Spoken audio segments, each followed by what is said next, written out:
Hello Tibians! In this video we will find out if it is worth to imbue a melee weapon with crit instead of using a spell wound with magic level imbue. If we go to the supported fan sites on tibia.com and then open up tibiastats.com, there's a nice spell damage calculator. The calculator takes character and magic level as input and then spits out the damage type that you specify with a min, max and average value. As you saw, we just did this for level 50, magic level 50, and the average damage is 343. Next step is to open up a spreadsheet to compare some more data. We want to note down the average damage, from that calculate the crit benefit, which is 172 in this case, and then we need to find the average damage for M level 54, which is 366.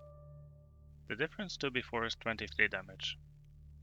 But since we only crit once every 10th turn, we have to multiply this value by 10. At magic level 50 we can see that magic level imbue gives overall more damage increase. We can repeat this comparison while increasing the magic level in steps of 4. As the base magic level increases, we see that benefit of crit imbue passes the benefit of magic level imbue. The tilting point for a level 50 seems to be around magic level 70. And this is what people mostly tend to mention when the question about which imbue to use arises. Let's do the same comparison for a level 100 mage. You can now use a Dream Blossom wand, and that gives you plus 2 magic level by default, meaning a total of plus 6 at magic level when imbuing the wands, compared to using a melee weapon.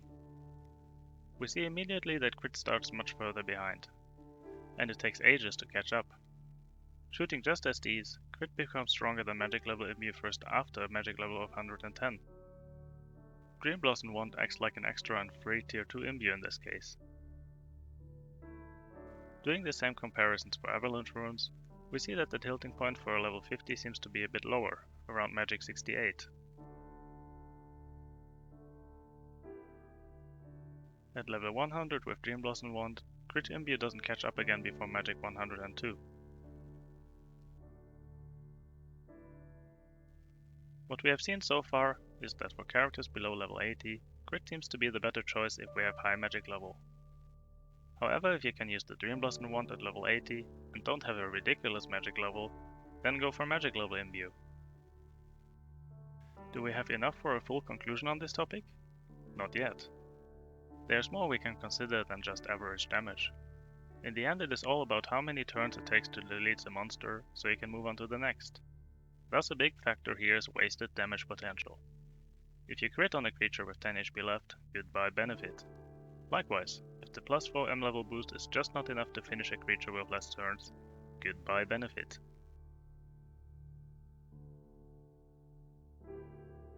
Let's highlight an example that seems to be in favor of crit imbue. A creature has a total of 1400 HP and we deal average 400 per hit, which equals magic level 60 for a level 50. We should mostly need 4 hits to finish the creature. But if we get a crit, then the damage of 3 hits is on average 1400. Meaning ideally we save a turn every 3 to 4 creatures. By the looks of it, for a 1400 HP creature, crit is better even at magic level 60, which is lower than the barrier of 72 what we saw in the spreadsheet. Can we trust this analysis? I'm not so sure. Crits are random, just as the attack value is from range 300 to 502 in our case. The only way to find out if crit or M level is better is to do a lot of creature kills. And when I say a lot, I mean the amount equivalent to thousands of creatures. Obviously I'm not going to slaughter 20,000 creatures and analyze every single hit. Instead we can simulate the process by writing a simple program. Draw random damage from the specified interval and subtract it from the creature hit points. Repeat 100,000 times and count the amount of turns. Doing this we get the following counts. And we do in fact see that crit is somewhat better than magic level imbue for this specific ratio of damage to creature hit points. We are even able to 2-shot 64 of the 100,000 creatures, as well as 3-shotting noticeably more, as expected. Unfortunately, we also 5-shot more creatures compared to using magic level imbue. Magic level imbue offers more stable damage, and with that you can chain creatures more easy and efficient. How about other inputs? To get the full overview, we can create a graph. We simply need to call the same function as before with increasing creature hit points, do some little math magic on the turns, and we get this beauty. Assuming a base level and skill, we can see which imbue is better for SD hunting various ranges of creature hit points. Zooming in on the graph, we can see that the green line for crit imbue is slightly above the blue line for magic level imbue at 1400 HP. However, this difference only equals 2 kills per hour. On top of that, the minor hunters may heal for up to 240 hit points in the turn. For that reason, hunting aura and minus is better with mlvl imbue at the displayed character stats. The blue line is in general above the green one in the range for where you kill the creatures. Now we can create graphs for a whole lot of magic level ranges. For magic level 50 we see that the magic level imbue is generally better.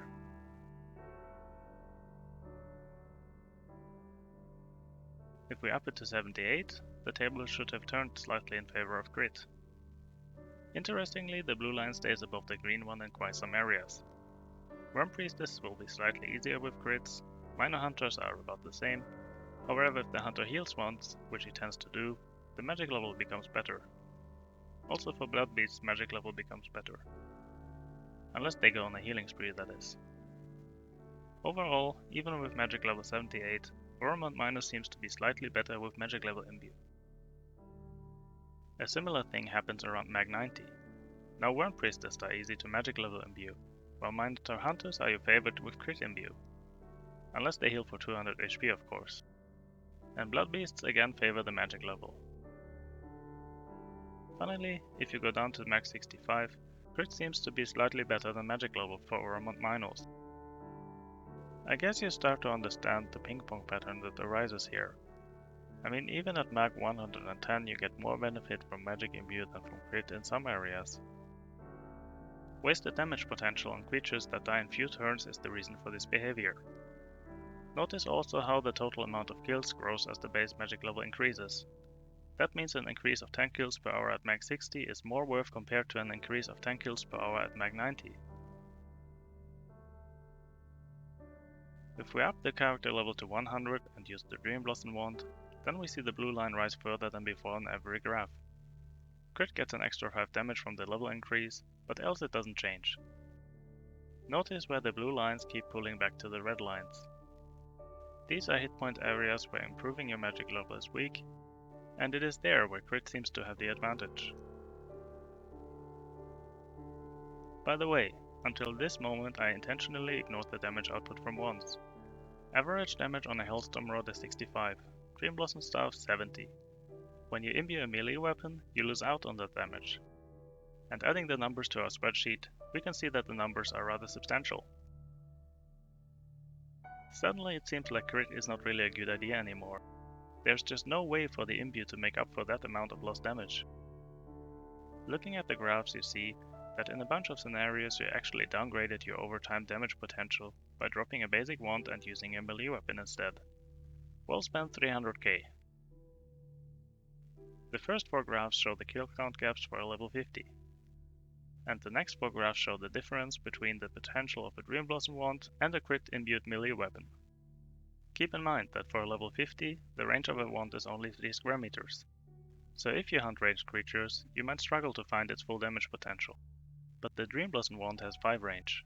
There is just no excuse to not use it. Just look at the difference in damage if you for example go for SDing serpent spawns and medusas. Using critting melee weapons just isn't worth it in this case. Enough about single target. What about hunting with area damage? The main argument here is critting on multiple creatures for massive damage. One damage can likely be neglected, unless you constantly have pools where one creature stays up longer than the rest. Since avalanches have less damage per hit, the wasted damage potential is lower. As a result, we can see that the graphs are very close to the expected data from the spreadsheet. For level 50, crit and magic levels seem to be even around magic level 68.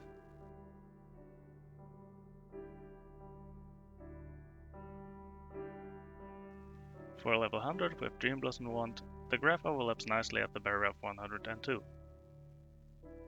This data is assuming that we just spam area rooms without any waves or UEs. Using waves, and especially UEs, would again up the wasted damage potential, thus creating more fluctuations on the graph.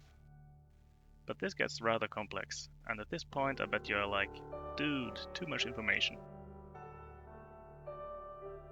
So finally for the conclusion. If you do single target hunting, don't use crit, mostly because of losing out on the wand damage. You will not always be able to realize the full potential of a wand, especially with 3 range below character level 80. If you ignore the damage from the wand, it becomes situational, which imbues better. Wasted damage potential on creatures dying in 1 to 5 hits is the big uncertainty factor here, and it can swing in favor of either imbue. Even at Mach 110, crit is slightly worse than magic level imbue for creatures in HP range 1200 to 1450. Utilizing any level 65 wand or rod is better than using crit before level 80. You lose out on mana leech, but you saved a lot of cash to be spent on manas. And of course for Sorks, using the summon wand due to 100 base damage is always worth it. From level 80 and on with 5 range, plus 2 base Mach and most things not immune to energy, you are basically throwing money out of the window with putting crit on the melee weapon. Average damage increase from imbues should be even at magic level 102, so again if you ignore the wand damage you have to look more close at exactly what hit point range of creatures you target. When area hunting, you spend more attacks per creature. That means less wasted damage potential and you can go by the expected average damage increase to decide what imbue to use. For sub-level 80, the barrier is around max 70. Above level 80, with Dream Blossom Wand, the barrier is around magic level 102. If you start adding higher damage spells like UEs and waves, for lower hit points mobs, you increase the wasted damage potential, meaning most likely crits vanish more into the thin air, raising the barrier for when crit imbue is worth it. Also, unexpected crits can lead you to finishing a pull earlier than expected. It felt great, but overall you didn't predict the damage in your route, leading to some random downtime. Thus the overall conclusion, crit on melee weapons for mages is very much overrated.